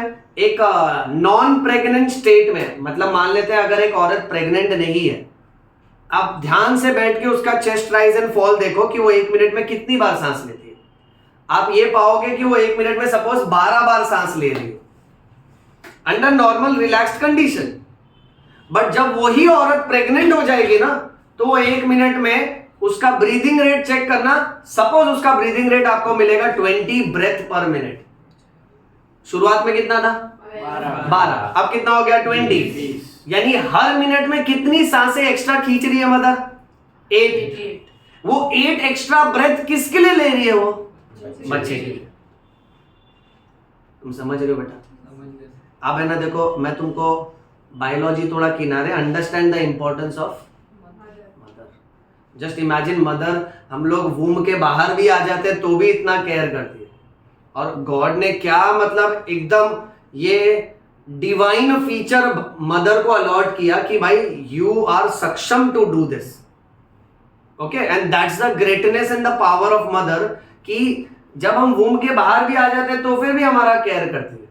वूम्ब के अंदर है तो फिर भी अनजाने में नेचर ने डिवाइस ही ऐसा किया है कि मदर, सोचो, आपको ये तक नहीं करने दे रही आपकी जिंदगी के शुरुआत के 9 महीने में। इनफैक्ट वो फास्ट ब्रीथ कर रही है ताकि ज्यादा ऑक्सीजन जमा करे अपने लंग्स में, और अपने लंग्स के थ्रू अपने आरबीसी हीमोग्लोबिन को दे, और अपने आरबीसी हीमोग्लोबिन के थ्रू प्लेसेंटा को दे, प्लेसेंटा के through umbilical cord, umbilical cord के थ्रू बच्चे को। समझे? आगे का स्टोरी ध्यान से सुनना। अब ऐसा क्यों हो रहा है मालूम है? क्योंकि ये जो छोटा बच्चू है ना, इसके आजू बाजू में फ्लूइड होता है। और बहुत कमाल की बात यह है कि 9 महीने तक जब तक हम लोग मदर के वूम्ब में होते हैं, हमारा लंग्स खुलता ही नहीं है, हमारा लंग्स एकदम कोलैप्स्ड होता है। You understand? कोलैप्स्ड। एक बंद पैराशूट कैसा होता है और एक खुला पैराशूट कैसा होता है? यू अंडरस्टैंड द डिफरेंस ना? Okay, check here. So let's say pulmonary artery, pulmonary artery जाएगा लंग्स के पास। ये देख बच्चे का लंग्स, पल्मोनरी आर्टरी जाएगा लंग्स के पास। अब ये बच्चा पैदा हो गया ना, ये देख इसका लंग्स बेटा। डिफरेंस समझ रहे हैं? अब नेचर ने यहाँ पे क्या सुपर कॉन्सेप्ट बैठाया है कि 9 महीने तक जब तक हम लोग मदर के वूम्ब में है ना, हर बच्चे के आजू बाजू में पानी होता है। और अगर बच्चा इनहेलेशन एक्सहेलेशन करेगा ना, तो पानी भी सुड़क लेगा अंदर। करेक्ट। और वो पानी उसके लंग्स में जाके जमा होएगा तो child will drown in the same fluid. इसलिए नेचर ने सोचा कि नहीं यार वो पानी तो चाहिए but at the same time बच्चे का ब्रीदिंग का प्रॉब्लम होएगा। सो नेचर ने ऐसा टेक्निक डिवाइस किया है कि 9 महीने तक अपने को ब्रीद नहीं करना पड़ता बट अपने को रेडीमेड ऑक्सीजन मिल जाता है। क्यों? क्योंकि हमारे हिस्से की सांसें कौन ले रही है? मदर। अब फीटल सर्कुलेशन समझते हैं, बच्चे के शरीर में उसके हार्ट में ब्लड कहां से कहां जाता है। ठीक है, everybody please look here. Normal adult में, आंसर करना बेटा सब लोग, ठीक है, शांत नहीं रहना कोई। यहां देखो, राइट एट्रियम में ऊपर से ब्लड आ रहा है थ्रू एसवीसी, नीचे से आ रहा है थ्रू और हार्ट का खुद का थ्रू कोरोनरी साइनस। ये तीनों का ब्लड अल्टीमेटली फिर ट्राइकस्पिड वाल्व से होते हुए राइट वेंट्रिकल में जाएगा। राइट वेंट्रिकल के बाद वो कहां जाएगा? Pulmonary artery. पल्मोनरी आर्टरी, और पल्मोनरी मतलब क्या? लंग्स। सो पल्मोनरी आर्टरी फिर उसको लंग्स के पास लेके जाएगा। अब तुम सबके हार्ट में ये हो रहा है, तुम्हारे राइट वेंट्रिकल से जो ब्लड निकला तुम्हारे पल्मोनरी आर्टरी में जा रहा है, वो पल्मोनरी आर्टरी तुम्हारे लंग्स में ले जाएगा। और प्लस अब वो पॉइंट को कनेक्ट करना कि राइट साइड पे डीऑक्सीजनेटेड ब्लड है, तो डीऑक्सीजनेटेड ब्लड है ना, तो पहले वो लंग्स में जाना चाहिए ताकि वो लंग्स में ऑक्सीजनेट हो सके। तो तुम लोग ये जो हर सांस ले रहे हो ना, उसमें जो ऑक्सीजन आ रहा है वो ऑक्सीजन फिर वो डीऑक्सीजनेटेड ब्लड में जाता है ताकि deoxygenated blood gets converted into oxygen. Logic समझा? अब इसी लंग्स से यहां से दो और यहां से दो, 4 पल्मोनरी वेन्स आ रहे हैं और आके ब्लड को कहां डालते हैं? Left atrium. फिर लेफ्ट एट्रियम के बाद वो बाइकस्पिड वाल्व है, बाइकस्पिड वाल्व खुलता है तो लेफ्ट वेंट्रिकल से एओर्टा, और aorta will supply to different parts of the body. अब बॉडी का हर हिस्सा क्या करेगा? ये ऑक्सीजनेटेड ब्लड का ऑक्सीजन खर्चा कर लेगा, और खर्चा करने के बाद वेस्ट गैस कार्बन डाइऑक्साइड बनाएगा, वो उसमें डाल देगा। तो बॉडी का सिस्टम उल्टा करेगा ना, ऑक्सीजनेटेड ब्लड को कन्वर्ट करेगा डीऑक्सीजनेटेड ब्लड में। ये समझा? कैरी ऑन करो। Now the deoxygenated blood from the lower part of the body comes through IVC, from upper part of the body comes through SVC and the cycle repeats. ये हमारा circulation है ना, adult का circulation. But छोटे बच्चे में problem, छोटे बच्चे का लंग्स कोलैप्स्ड है, बंद पैराशूट की तरह मुरझाया हुआ है। वो इसलिए बंद है क्योंकि उसका कोई काम नहीं है, क्योंकि बच्चा ब्रीथ नहीं करेगा ना, तो लंग्स को क्यों खुला रखने का? पानी चले जाएगा नहीं तो उसमें। तो लंग्स बंद, कंप्लीट बंद, लॉकडाउन चालू है, कोई अंदर नहीं आ सकता, कोई बाहर नहीं जा सकता। ठीक है, अब सोचते हैं बच्चे के बारे में, ऊपर से सर्कुलेशन चालू करते हैं। अब बच्चे के हार्ट में जब एसवीसी और आईवीसी से ब्लड आएगा, और मान लेते हैं कोरोनरी साइनस से, सो राइट एट्रियम में आएगा। अब राइट एट्रियम के बाद कहां जाना चाहिए? राइट वेंट्रिकल, और राइट वेंट्रिकल के बाद पल्मोनरी आर्टरी। मैं यहां लिख देता हूं एकदम शॉर्ट में, पल्मोनरी आर्टरी, और पल्मोनरी आर्टरी उसको लंग्स में लेकर जाएगा।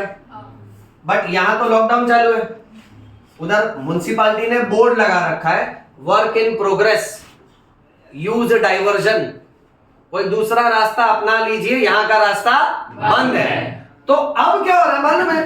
कुदरत चाहता ही नहीं है कि राइट एट्रियम से ब्लड उतर के राइट वेंट्रिकल में जाए, इसलिए कुदरत ने वहां होल बनाया। अब बच्चे में क्या होगा? ब्लड राइट एट्रियम से होते हुए कहां जाएगा? लेफ्ट एट्रियम, और लेफ्ट एट्रियम के बाद लेफ्ट वेंट्रिकल के बाद एओर्टा, और एओर्टा ये है ना। अच्छा, तो मेजॉरिटी ब्लड ये एओर्टा तक आएगा बेटा, करेक्ट? तो इसीलिए ये होल दिया गया ताकि ब्लड को डाइवर्ट किया जा सके।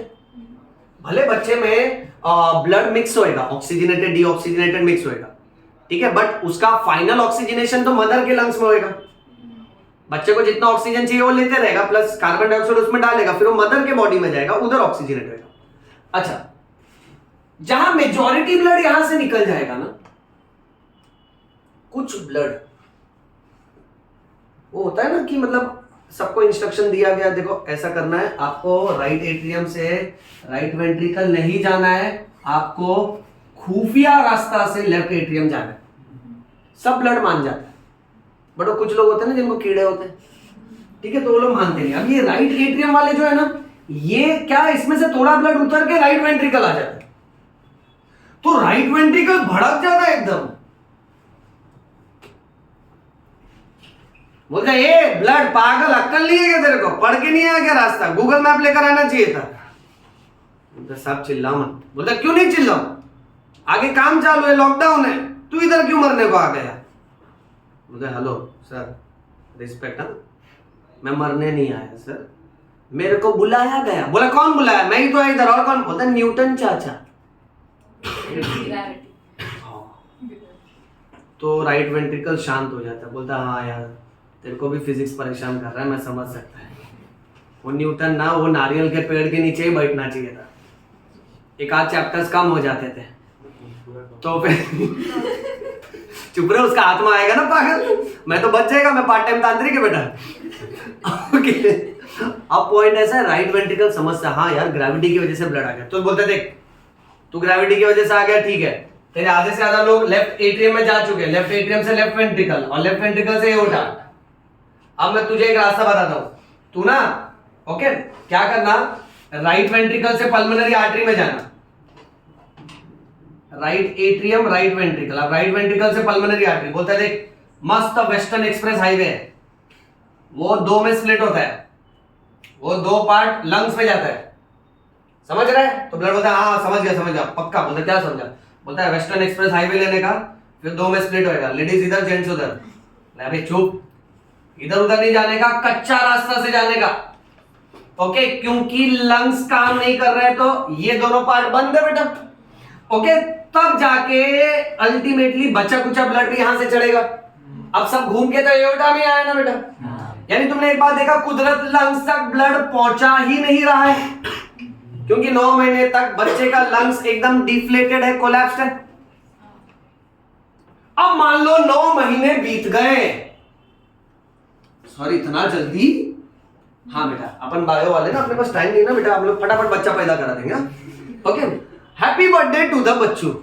अब बच्चा पैदा हो गया, अब डॉक्टर को क्या इंटरेस्ट है, the child should you know cry का कॉन्सेप्ट ये कहता है कि जब बच्चा रोता है ना, तब वो पहली बार अपने बलबूते पे सांस लेता है, अपने दम पे इंडिपेंडेंटली सांस लेता है।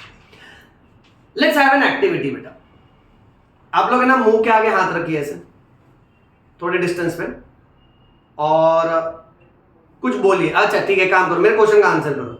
इतना पार्ट सबको समझा? यस और नो? यस और नो? अच्छा, जब आप यस बोल रहे हो आपको एयर फील हो रहा है? ओके, हाथ हटाइए और लॉजिक पे सोचो। इंसान है ना जब भी बात करता है ना, तो उसके विंड पाइप से ना हवा एक्सचेंज होती है। इसलिए बायोलॉजी का एक और रूल है कि अगर कोई इंसान बात कर पा रहा है यानी वो सांस ले रहा है, समझे? अगर एक इंसान बात कर पा रहा है ना, यानी वो ब्रीथ कर रहा है। ब्रीथ कर रहा है इसलिए तो आवाज आ रही है ना, बिकॉज वॉइस जो हम लोग प्रोड्यूस करते हैं उसमें भी the air is pushed through our लैरिंग्स and vocal cords, जिसके वाइब्रेशन की वजह से हम आवाज निकाल पाते हैं। जब भी कोई पेशेंट बेहोश होकर क्लिनिक में आता है या हॉस्पिटल में आता है ना, डॉक्टर सबसे पहले उसको उकसाता है, उससे बुलवाता है, हाँ क्या नाम है आपका, हाँ बताओ क्या हो गया। अब ऐसा पेशेंट आया, मैं पूछ रहा हूं हाँ क्या नाम है, उसका रिश्तेदार बोलता है रमेश शंकर यादव नाम है तो मैं ऐसे रिश्तेदार को एकदम डेथ स्टेयर देता हूं उसको। मैं तेरे से पूछा, no no no no helping फिर I go for another attempt, I am like हाँ कितना उम्र है, ये 60 साल के अब see now understand this very nicely, as a doctor जो भी अटेंडिंग डॉक्टर होगा, ही नोज दैट कि ये सब डिटेल तो उसका रिलेटिव फॉर्म में भी भरेगा ना। वो ये सब क्यों पूछ रहा है? क्योंकि वो पेशेंट को उकसा रहा है। अगर ये बोल पाया तो doctor will be very clear, at least इसका नर्वस सिस्टम और इसका रेस्पिरेटरी सिस्टम एक्टिव है। सो डॉक्टर विल जज the severity of the disease कि हम लोग कोई ज्यादा क्रिटिकल केस से डील नहीं कर रहे। यानी पेशेंट अगर बेहोश है और आंख बंद कर करके बोला कि हाँ मेरा नाम ये है, तो डॉक्टर समझेगा कमजोरी है, बट कोई ज्यादा सीरियस मामला नहीं है, क्योंकि हर वो इंसान अगर वो बात कर सकता है तो एयर एक्सचेंज हो रहा है। जब पता है खाना है ना आपके विंड पाइप में अटक जाता है या फंस जाता है, ये छोटा बच्चा लोग ना, ये सब लिटिल चिल्ड्रन 4 आना 8 आना लोग बहुत डेंजरस होता है। ऐसा ये मार्बल लेगा, 5 रुपए का कॉइन 10 रुपए का कॉइन निकल लेता है। अगर वो कॉइन उसके विंड पाइप पे गया तो बच्चा बात करना तो दूर, रोएगा भी ना तो भी आवाज नहीं निकलेगा। यू अंडरस्टैंड दिस बेटा?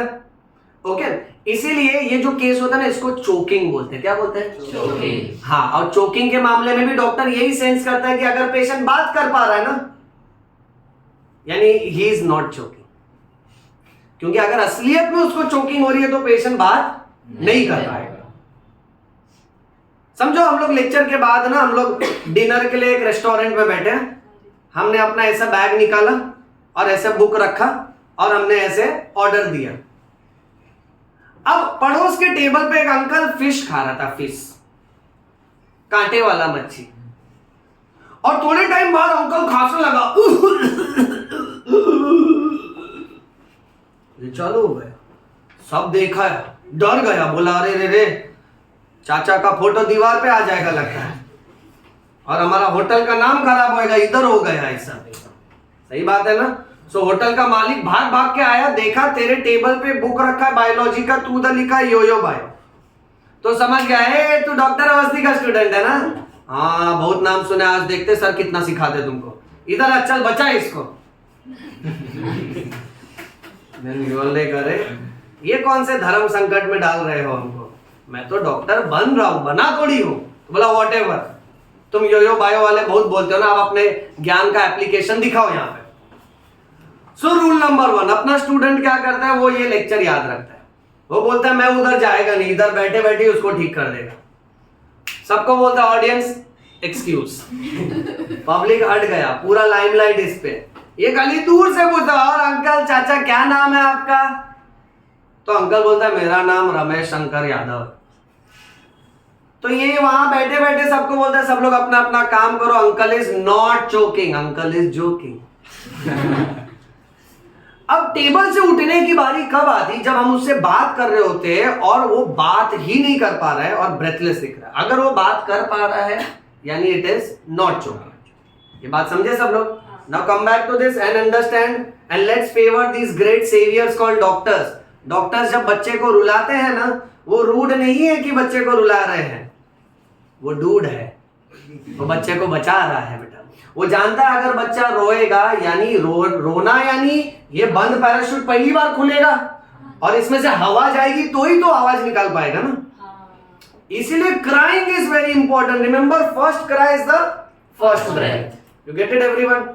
इससे साइकोलॉजिकली भी ये सीखो in your life, whenever you get any pain, if you are crying mentally, emotionally, deep inside, remember you are surviving, so it is absolutely okay to feel sad. Don't get depressed. होता है। आने वाले lecture में जब ECG पढ़ेंगे, we will understand life is full of peaks and valleys, ups and downs. If you want a stable life, that's not life, that's death, ना बेटा? Okay, सो biology जाने अनजाने में हमको बहुत बातें सिखाता है। अब क्या होता है मालूम है? इसलिए ना डॉक्टर्स बहुत क्यूरियस होते कि बच्चा पहले रोना चाहिए, कुछ भी हो पहले वो रोना चाहिए। इसीलिए तो क्या होता है ना कि मान लेते कोई साइलेंट बच्चा पैदा हुआ, साइलेंट यानी रो ही नहीं रहा है, सो डॉक्टर उसको एक्साइट, अब उसको तो नहीं बोल सकते ना हाँ क्या नाम है आपका, ये लगा अभी तो आया है, राइट? करेक्ट ना? तो अब बच्चे को अपने को क्या करना पड़ेगा? अपने को बच्चे को स्टिमुलेट करना पड़ेगा। सो डॉक्टर्स क्या करेंगे? उसका चेस्ट रब करेंगे, उसका बैक और उसका फीट रब करेंगे। हाँ, हिंदी मूवी नहीं, ऑल इज वेल बोला लात मार देगा करके। वो नहीं है, ऐसा कुछ होता नहीं डे टू डे लाइफ में, इतना निकल लेगा बच्चा इतने में। एक एक सेकंड बहुत इंपॉर्टेंट होता है। I still remember when we were in labour room, okay, जब हम लोग वुमेन्स को डिलीवर करते हुए डॉक्टर्स को असिस्ट किया करते थे ना, हमारे टाइम पे एक बहुत ही फनी सीनियर डॉक्टर थे। एक्चुअली कैसा होता ना कि जब हम लोग गायनेक डिपार्टमेंट में प्लेस थे ना, तो वहां पे मोस्टली सारी डॉक्टर्स फीमेल्स थी, और कैसा हो जाता ना कि डॉक्टर भी फीमेल, पेशेंट भी फीमेल, नर्सेस भी फीमेल, और हमारी साथ की स्टूडेंट्स भी मेजॉरिटी फीमेल। तो उसमें जो मेल्स होते थे ना, जो लड़के डॉक्टर होते थे ना, उनको वो वार्ड में थोड़ा अनकंफर्टेबल लगता था कि यार सब फीमेल फीमेल है। You understand? So understand the noise. Okay, अब कैसा होता था ना, तो जो डॉक्टर आ रही है फीमेल, वो गर्ल्स को ही सिखा रही है, अरे ये ब्लीडिंग होता है, ये लो कॉटन, चलो रखो, ठीक है, ये क्लीन करो, सब अच्छे से सिखा रहे हैं। And it's a very sensitive place because see it is dealing with child birth, it is dealing with reproductive parts, so it becomes little bit थोड़ा सा awkward for boys in the start. So we were very nervous looking after so many females. Secondly, the doctor also supported the female colleagues only, and in the end the doctor just asked us, समझा? We are like अब क्या हुआ ना कि कुछ दिन बाद ना वहां एक जेंट्स गायनेकोलॉजिस्ट है, अब male doctor. So we are like आज अपना चांस है सीखने का. ओके, सो स्टार्टिंग में हम लोग ये भी नर्वस थे कि अगर सर ने कुछ क्वेश्चन पूछ लिया हमको नहीं आए तो इंसल्ट, और इंसल्ट बहुत बुरा होता है मेडिकल फील्ड में. कैसा मालूम है, क्लिनिक में हॉस्पिटल में पेशेंट के सामने जब डांट देते ना, फिर वो पेशेंट 4 साल 5 साल 10 साल उधर ही आता है, और फिर वो तुमको जो इसको डांटा इसको आता नहीं, इससे मत पूछ रहे. हाँ, देन यू अंडरस्टैंड योर इज्जत ना फुल भाजी पाला. तो हम लोग थोड़े नर्वस भी थे, लेकिन वो सर इतने मजाकिया थे, बहुत अच्छे थे. अब होता ऐसा है कि वो आए, उन्होंने हमको एक बात बोला, देख child birth process as a starter 2 point याद रखना तुम्हें. जब चाइल्ड हम लोग देंगे ना होल्ड करने को, अच्छे से होल्ड करने का और आदत डालने का, at no point of time the head of the child should touch the ground. पहले हमको ये समझा नहीं था, बोला अरे गिराना मत बच्चा, वो भी है संभालना, कैच करना बराबर. लाइक सर ग्रेट, वो तो हो जाएगा, क्रिकेट बहुत खेले. Okay, so moment the child is delivered, nurse शायद दे देगी अपने को, ठीक है. तो क्या अपने को रखने का पोछने का वो सब छोटा मोटा काम. बोला sir step 1 clear, don't worry sir. Step 2, बोले स्टेप 2 वेरी इजी. कभी FM प्ले किया है? बोला हाँ यस बिल्कुल. तो बोले on off button, volume button. बोले सर ये क्यों पूछे? बोले बताता दो. Now the child was delivered, child was not crying, and the sir call इधर इधर इधर, एंड हम अर्जेंसी में बोला पिंच द चाइल्ड, पिंच नोच इसको. ना छोटा सा बच्चा और हमारा स्टार्टिंग का डेज, लेकिन नो सर, तो चिल्ला दिए. बोले डू इट अरे गेट लॉस्ट करके, और फिर बच्चों को जोर कर नोच. अभी इधर थाइस में ऐसा हाथ डाल के नोच लिया, एंड द चाइल्ड रोने लगा एकदम. And we were like wow wonderful, हम लोग खुश हो गए एकदम. Yes sir. तो सब बच्चा पूछे, सब क्लियर किया. फिर बोला इधर इधर, देखो बोला था ना नोचने के लिए. मैं बोला सर जूनियर, एंड सर वो कितना प्यारा लग रहा है, एकदम सॉफ्ट सॉफ्ट, मैं उसको कैसे नोचेगा? तो बहुत डांटती. बोले काम कर, तो फिर 1 हफ्ते के लिए तुम लोग सस्पेंड, आने का नहीं. इतना इमोशंस रखते हो ना तुम लोग, जो बोला करने का तुरंत. अभी उसका ऑक्सीजन कम हो जाता तो डिले हो जाता प्रोसेस. तो हम लोग बहुत नर्वस हो गए थे. हम लोग बोले सर डर लगता है ऐसा नोचना सर. बोलते हाँ इसके पीछे भी साइंस है. देख number 1, if you give touch. हमने बोला कि सर हमने बुक्स में पढ़ा था लोग मसाज करते हैं ऐसे ऐसे. बोलता हाँ but massage is a low stimulus, we want a powerful stimulus that the child should cry. And नोचना बेस्ट होता है. वो भी समझा रहे मिड लाइन थाइस पे नोचने का. We are like why? Because उसमें नर्व्स बहुत ज्यादा होती है. कोई आपको इधर उधर नोचेगा ना, थाइस के बाहर भी नोचेगा इतना नहीं दुखेगा, थाइस के मिड लाइन में इनर एस्पेक्ट पे नोचेगा ना, हा हा हा हा मजा आ जाता है एकदम. नहीं sir was explaining this and he is like कि बहुत it is very painful you no. तो हम लोग को जवाब है, हम लोग एक्चुअली शॉक में थे यार, छोटे बच्चे को नोच लिए. तो जब पूछे ना कि it is very painful you know, then हम लोग कुछ बोले ही नहीं. तो बोले इधर इधर बताते थे कोई नोच. बोले हाँ सर वेरी पेनफुल है. सर आप दूर रहिए, बस दूर से बात करिए, एक साथ इतने सारे झटके नहीं ले सकते हम लोग. अब क्या हुआ मालूम है, फिर ऐसे ही चलते रहा हमारा पोस्टिंग वहां पे. And then on one fine day another there was a child who was delivered and he was absolutely silent. फिर सर ने बुलाया, सर ने बोला नोच. नहीं नोचे. तो बहुत जोर का चिल्ला दिए. अब चिल्ला दिए तो हम नोच लिया. मैंने हम नोच लिया, चलो नोच लिया. बच्चा रोने लगा. एंड एवरीबॉडी लाइक वाह वस्ती वाह very good. And I was like doctor. Okay, तो that's how situation became better. But उसमें प्रॉब्लम हो गई. अब प्रॉब्लम ये हो गई, बच्चे को क्लीन करके फिर मदर इन सबको वार्ड में शिफ्ट किए. फिर जब हम लोग 2 दिन बाद आए ना, तो वहां पे एक नर्स बोली ये बेड नंबर 3 की जो पेशेंट है, इनका जब डिलीवरी हुआ तो कौन कौन जूनियर डॉक्टर थे? तो मेरे सारे friends Awasthi Awasthi Awasthi. I was like तारीफ मिलेगी, अभी भी अपने चर्चे चल रहे हैं. ठीक है भाई. Okay, then I was like हाँ नर्स. मैं था क्या हुआ? वेड़ा झालाय का तू? नर्स क्या हो गया, सीनियर नर्स थी एकदम। ओके, बोले क्या हो गया, बोलते बच्चे को इधर हरा हो गया इतना बड़ा, ग्रीनिश हो गया, इधर पैच आ गया एकदम, तू नोचा क्या बच्चे को? मैं बोला हाँ मैंने। बोलते अब तू गया, अब उसका है ना कैसा रिलेटिव आएगा, सब लोग क्वेश्चन करेंगे, अब तू तैयार रहना, तेरा वाइवा होएगा। बोला अरे नर्स मेरे को सर डांट रहे थे, लास्ट टाइम भी बोला था, नहीं तो निकाल देता पोस्टिंग से। बोले मेरे को नहीं मालूम, तू जान, रिलेटिव जान, सर जाने। तो भाई हमारे लिए तो एक ही गॉडफादर था, हम लोग सर को फोन लगाया, सर, तो सर फोन काट दिए, सर बिजी थे। हम लोग को लगा अभी तो गए, तो हम लोग है ना वो वार्ड के अंदर ही नहीं गए, वार्ड के अंदर ही नहीं गए, बाहर ही बैठे थे और थोड़ा रीड कर रहे थे। इतने में सर आए, सर बोले और अवस्थी इधर, और सबको लेके गए। बोला सर हम लोग नहीं आएंगे अंदर। सर सुनो तो बोला इधर आ तू, यार तुम लोग यार बहुत टोकते हो मेरे को, चलो अंदर सीधे।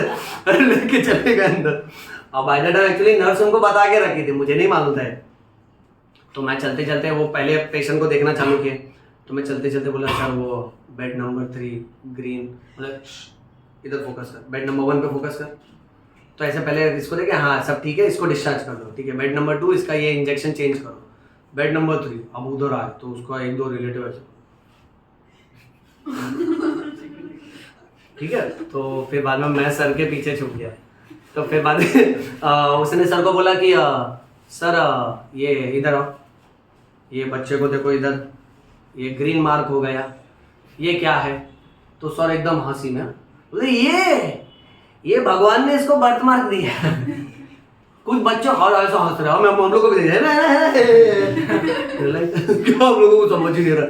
तो वी वर लाइक कि सर क्या बोल रहे? तो सर बोलते देखो कुछ बच्चे जिद्दी होते हैं, आसानी से स्वर्ग लोक से नीचे नहीं आते, तो भगवान उनको दाग देते हैं, कुछ गरम चिमटा लगा देते हैं, गरम आयरन रॉड लगा देते हैं ताकि वो नीचे आए। वो जिद्दी है, वो भगवान के पास ही रहना चाहता है।